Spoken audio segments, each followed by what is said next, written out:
सकाळी मी नेहमीप्रमाणे मी कानातले काढून ठेवले आणि अंघोळीला जायच्या अगोदर माझ्या लक्षात आलं की मी कानातले ठेवले होते डेस्कजवळ आणि कचरा गोळा केला आणि मी कचरा टाकायला गेले गाडी आल्यामुळे आणि गाडी इथून निघून गेल्यानंतर ते माझ्या लक्षात आलं की माझे कानातले नाही आहेत। मी लगेच भूषण जे आपले सफाई कामगार आहेत भूषण सूर्यवंशी यांना मी कॉल केला।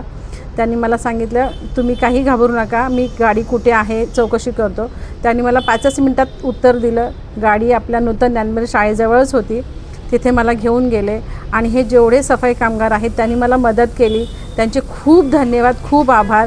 त्यांनी पूर्ण गाडी चेक केली आणि त्यांनी त्यांची पार अगदी प्रयत्न केले की ते मला कानातले सापडले पाहिजेत आणि ते मला त्यांच्या प्रयत्नांनी मला सापडलेले आहेत। सगळ्यांचे आभार, सगळ्यांना धन्यवाद। कानातल्यांकडे बघून असं वाटतं की खूप जुने कानातले काहीतरी एक मी 7वीला होते तेव्हा हे माझ्या मम्मी पप्पांनी हे मला बनवलेले कानातले आहेत। आज माझ्या लग्नाला 27 वर्ष होऊन गेलेली आहेत। मी 7वीला असताना माझे हे कानातले आहेत।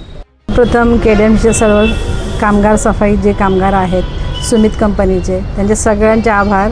सगळ्यांना मी खरंच मनापासून धन्यवाद देते। जे पण कार्य केलं आहे ते माझ्यासाठी खूप मोठं आहे।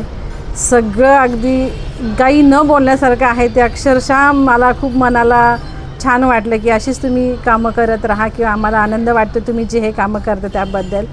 सगळ्यांचे आभार। माझं नाव भूषण सूर्यवंशी, मी 4G वॉर्डातला सुपरवायझर आहे। सकाळी मी जेव्हा वॉर्डात फिरत असताना मला तक्रार आली काकींची की अरे माझं सोन्यातलं कानातलं हरवलं आहे, आताच घंटागाडी आपली गेली तिथून। तर मी लगेच तात्काळ त्या घंटागाडीला ड्रायव्हरला फोन केला की आता सध्या गाडी कुठे आहे एक्झॅक्ट। तर ती गाडी सध्या नूतन ज्ञान मंदिरच्या विनायक चौक येथे उभी होती।